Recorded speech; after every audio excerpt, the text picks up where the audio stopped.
Bago ka sumakay ng eroplano, may mga sikreto kang kailangang malaman. Hindi ito mga simpleng trivia lang ito, yung mga bagay na hindi sinasabi ng airlines.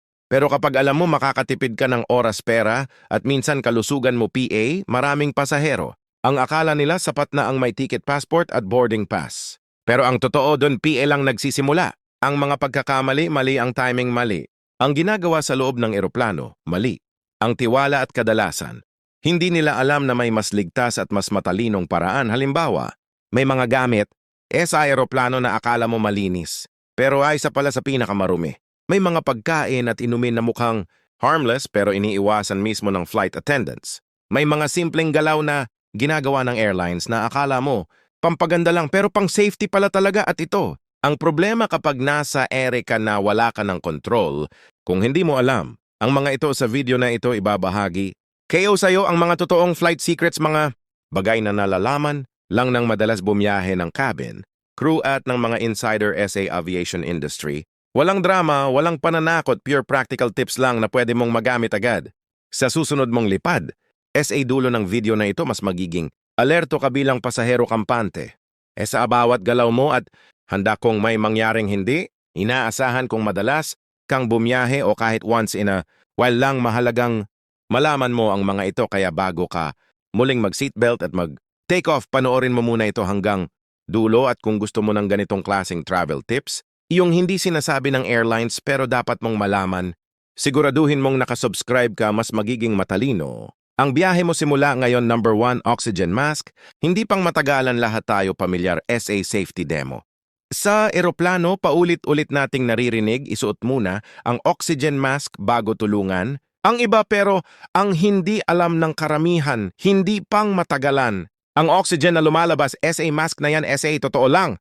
12 hanggang 15 minuto lang ang supply ng oxygen mula sa mga mask na bumabagsak mula sa kisame. Bakit ganun kaiksi? Dahil hindi naman talaga iyon para sa buong flight. Ang purpose nito ay bigyan ka lang ng sapat na oras habang ibinababa ng piloto.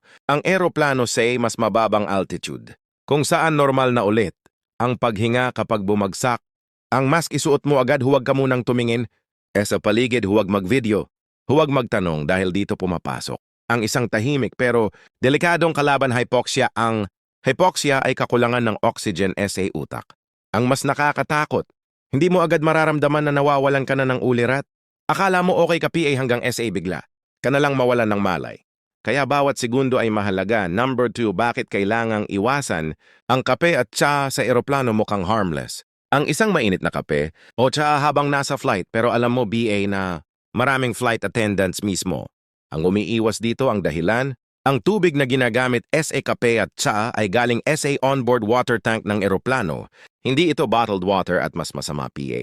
Hindi regular o masinsinang nililinis.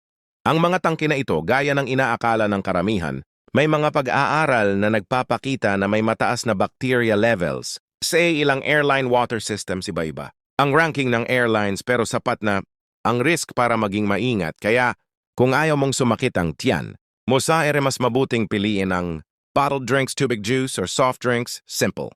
Lang pero malaking ginhawa sa biyahe. Number 3, pinakamaling. Oras na gumamit ng airplane CR, napansin mo BA na sobrang haba ng pila sa airplane bathroom. Pagkatapos mag-board at bago, mag-landing. Hindi lang ito inconvenient, ito rin ang pinakamasamang oras para gumamit ng CR pagkatapos ng boarding o kakalinis lang ng CR pero kadalasan mabilis at surface level lang. Ang linis, hindi iyon deep cleaning parang punas, lang para masabing ready, bago naman. Maglanding iyan na. Ang pinakamaruming estado ng CR, ilang oras na itong ginagamit ng daang pasahero, kung kaya mo, ang best timing ay mid-flight. Kung kailan mas kalmado, ang lahat at huwag kalimutan magdala ng sariling hand sanitizer at iwasang humawak SA kung ano-anong surface hanggat maaari mas okay PA rin. Kung gagamit ka ng CR bago PA mag-board, lalo na SA long-haul flights. Number 4, tray table, mas marumi kaysa inaakala mo kang harmless lang. Ang tray table, doon tayo kumakain, naglalagay ng cellphone, laptop, minsan nga doon PA natutulog. Ang iba, pero ito ang katotohanan ay sa ito. Sa pinakamaruming parte ng eroplano, ayon. Sa mga flight attendants, bihirang-bihira itong ma-deep clean. Sa pagitan ng flights, minsan iisang basahan lang. Ang ginagamit sa maraming upuan. Mas masahol PA may mga pasaherong nagpapalit ng diaper umuubo, bumabahing o naglalagay ng kung ano-anong dumi sa tray table. Kaya bago mo ito, gamitin punasan muna ng disinfectant wipes o kung kaya naman iwasan mo na lang gamitin. Lalo na sa pagkain maliit na effort, malaking iwas germs. Number 5, huwag tanggalin ang sapatos nakaka-relax. Magtanggal ng sapatos sa flight, lalo na sa mahaba-habang biyahe. Pero ayon sa mga crew ay isa ito sa pinaka hindi magandang ugali ng pasahero. Ang sahig ng eroplano ay sobrang dumi kahit mukhang malinis may natapong inumin. Pagkain na to, minsan pati bodily fluids na pinupunasan lang. Hindi nililinis ng todo. Mas delikado PA paano kung may emergency evacuation? Baka kailangan mong tumakbo sa mainit. Matalim mo basag na surface. Ang paa mo ang unang masasaktan. Kaya tandaan laging magsuot ng sapatos sa take-off landing at kapag tumatayo ka sa upuan, pwede kang mag-relax pero huwag isugal. Ang kaligtasan mo. Number 6, bakit dinidim? Ang ilaw sa gabi, napansin mo BA na tuwing gabi lalo na sa take-off at landing biglang dinidim ng cabin crew? Ang ilaw sa loob ng eroplano, akala ng marami pampatulog lang ito o para maging relaxing ang ambience, pero ang totoo pang kaligtasan, ito. Kapag may emergency at biglang mawalan ng ilaw, ang eroplano, mas mahalaga na sanay na ang mata mo sa dilim kapag naka-adjust na. Ang mga mata mo mas madali mong makikita. Ang emergency floor lights, exit signs at mga guide. Sa sahig, ibig sabihin mas mabilis kang makakagalaw kung kinakailangan. Kaya sa susunod na magtaka ka kung bakit parang biglang mood lighting. Ang cabin, tandaan mo, hindi iyon para sa aesthetics kundi para sa survival. Number 7, bakit? Hindi dapat sumandal sa bintana.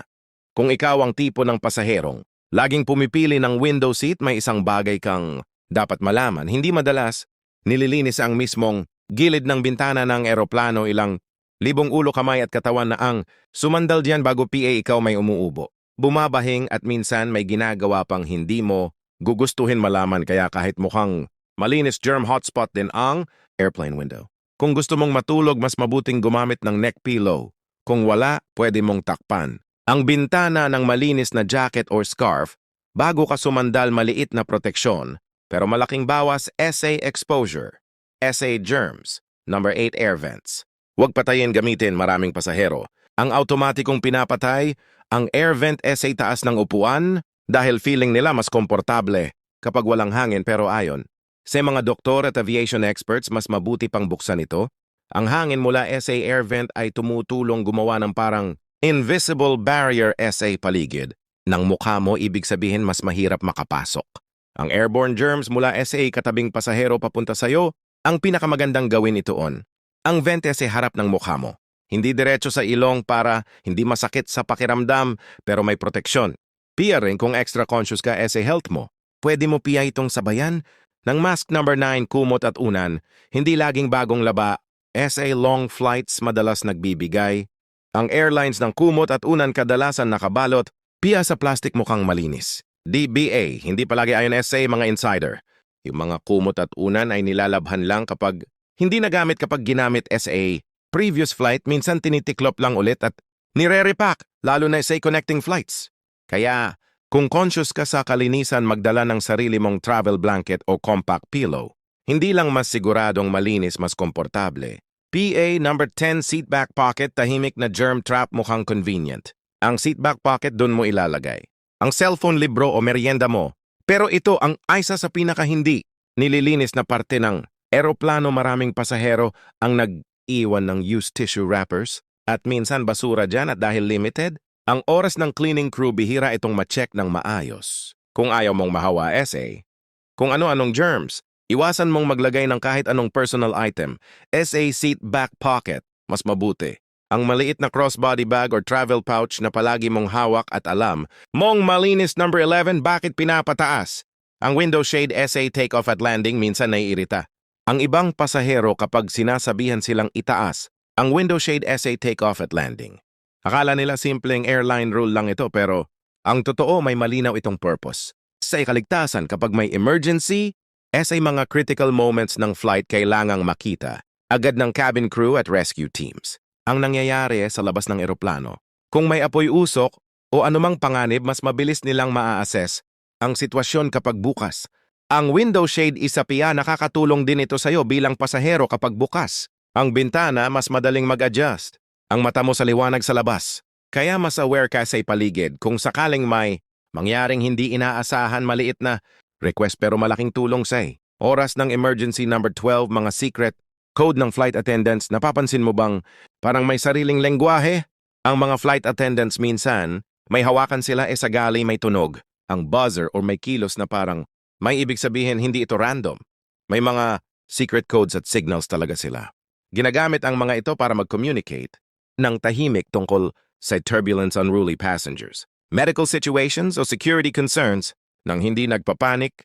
Ang mga pasahero halimbawa may specific number ng buzzer o galaw ng kamay na nagsasabing maghanda o may problema kaya kung mapansin mong biglang seryoso at coordinated. Ang kilos ng crew huwag kang kabahan agad ibig sabihin lang inaayos nila. Ang sitwasyon SA likod ng eksena number 13 may seat bang mas ligtas? Sa eroplano maraming nagtatanong, may pinakaligtas bang upuan sa eroplano? Ang sagot walang garantisado pero may mga interesting findings ayon. Sa ilang crash studies mas mataas ng bahagiya ang survival rate ng mga upuan sa bandang likod ng eroplano lalo na ang middle seat sa rear section. Hindi ito magic statistics lang base sa mga nakaraang insidente. Pero tandaan sobrang bihira ng aksidente sa modernong aviation. Mas mahalaga PA rin na pumili ka ng upuan malapit sa exit makinig, sa safety briefing at alamin kung saan ang pinakamalapit na emergency exit sa'yo. Ang awareness minsan mas mahalaga PA kaysa lokasyon ng upuan number 14. Ang totoo sa Mile High Club at smoke detectors may mga pasahero, PA ring naniniwalang pwede silang gumawa ng kung ano sa loob ng airplane bathroom nang hindi nahuhuli mali iyon lahat ng airplane. Lavatories ay may highly sensitive smoke detectors. Hindi lang sigarilyo, ang nadidetect pati vaping at kahit usok mula sa ibang chemical. Ang iba direktang nakakonect PASA cockpit kapag nag-trigger. Ang detector alam agad ng crew at piloto at tandaan. Ang pakikialam o pag-disable sa smoke detector ay seryosong offense minsan may kaakibat pang legal consequences kaya mas mabuting iwan na lang. Ang adventures pagkatapos ng flight number 15 turbulence, hindi nakakatakot basta naka-seatbelt ay sa-asa. Pinakakinatatakutan ng pasahero ay turbulence ramdam mo. Ang paghuga naririnig, ang kaluskos ng eroplano at minsan parang babagsak. Pero ang totoo designed ang modern airplanes para kayanin ang matinding turbulence? Ang totoong panganib ay hindi ang turbulence mismo kundi ang mga pasaherong hindi naka-seatbelt kada taon may mga nasusugatan dahil biglang paguga habang sila'y nakatayo. O hindi nakabuckle, kaya kahit patay, ang seatbelt sign ugaliing naka-seatbelt kapag nakaupo ka, simple lang. Pero pwedeng magligtas sa'yo mula sa injury o mas malala PA number 16 iwasan. Ang contact lenses sa mahahabang flight. Kung nagsusuot ka ng contact lenses, may isang bagay kang dapat seryosohin kapag mahaba. Ang flight mo sobrang tuyo ng hangin. Sa loob ng eroplano karaniwan ay mas mababa. PA sa 20% humidity ibig sabihin mas tuyo. PA ito kaysa SA ilang disyerto dahil dito mabilis matuyo. Ang mata nagiging irritable namumula at minsan lumalabo PA. Ang paningin mas lumalala PA ito kapag nakatulog ka habang suot. Ang contacts dahil nababawasan ang oxygen na pumapasok sa mata. Kaya maraming frequent flyers ang nagpapalit muna. SA eyeglasses habang nasa flight. Kung ayaw mo talagang magtanggal ng contacts, siguraduhin may dala kang eye drops na safe para SA contact lenses mas mabuti. PA rin kung nasa carry-on mo ang salamin mo para handa ka. Anumang oras number 17 kumain ng magaan bago lumipad mo kang magandang ideya. Ang kumain ng marami bago mag-flight, lalo na kung mahaba ang biyahe. Pero sa totoo lang mas mapapahirapan lang. Ang katawan mo sa altitude bumabagal. Ang digestion dahil sa pagbabago ng pressure at mas mababang oxygen levels kapag sinabayan. PA ng kaunting galaw at siksik na upuan madalas mauwi ito sa bloating, kabag or discomfort. Mas mainam na kumain ng magaan pero masustansya iwasan. Ang sobrang alat mamantika at carbonated drinks. Magdala rin ng healthy snacks para hindi ka mapilitan sa hindi magandang pagkain. Sa loob ng eroplano mas relax. Ang biyahe kapag hindi sumasama, ang tiyan numbered 18. Ang totoo sa in-flight announcements. Napansin mo bang madalas malabo o parang kalmado masyado? Ang announcements ng piloto may dahilan iyon, hindi nila gustong magdulot ng panic sa mga pasahero. Minsan, ang sinasabing light turbulence ay maaring mas malakas kaysa sa inaakala mo o kaya naman ang linya ang waiting for Paperwork ay may mas komplikadong dahilan sa likod. Hindi ito panlilin lang, kundi paraan para panatilihing kalmado ang cabin. Kung gusto mong mas maintindihan ang nangyayari, pakinggan mo ang pattern ng announcements, hindi lang. Ang isang beses na sinabi doon mo makukuha ang mas malinaw na clue sa sitwasyon number 19, paano naaapektuhan ng cabin pressure. Ang katawan mo, ang pressure sa loob ng eroplano ay parang nasa 6,000 hanggang 8,000 feet ka sa bundok. Kaya hindi ka takatakak kung pakiramdam mo ay mas mabilis kang mapagod, mahilo o sumakit ang ulo, nag-expand din ang hangin sa loob ng katawan kaya mas common. Ang bloating at gas, may ilan ding nakakaranas ng pamamaga ng paa at bukong-bukong dahil sa fluid retention. Para makatulong, uminom ng maraming tubig. Iwasan ang alak at igalaw. Galaw ang paa at binti paminsan. Minsan kahit simpleng ankle rotations o pagtayo.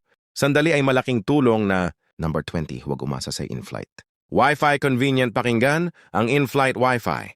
Pero hindi ito laging maaasahan, dumadaan ito sa satellites kaya madalas mabagal, putol-putol o tuluyang nawawala, lalo na kapag nasa ibabaw ng karagatan o malalayong lugar. Hindi rin pare-pareho ang kalidad nito kahit SA parehong airline, kaya kung may plano kang magtrabaho, manood o magbasa, i-download mo na lahat bago ka sumakay. Isa pa, iwasan ang pag-login SA sensitive accounts o paggawa ng online transactions habang nasa flight. Shared network ito at mas mataas ang security risk, mas safe PA rin. Ang prepared ka na bago mag-take off.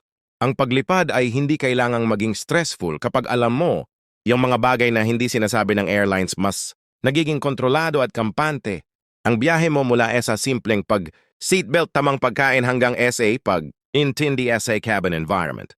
Lahat ng maliliit na kaalamang, ito ay may malaking epekto. Kung nagustuhan mo ang video na ito, i-like mo, i-share at mag-subscribe para mas marami pang travel hacks na makakatulong sa bawat lipad mo. Safe travels. At kita-kits SA susunod na biyahe.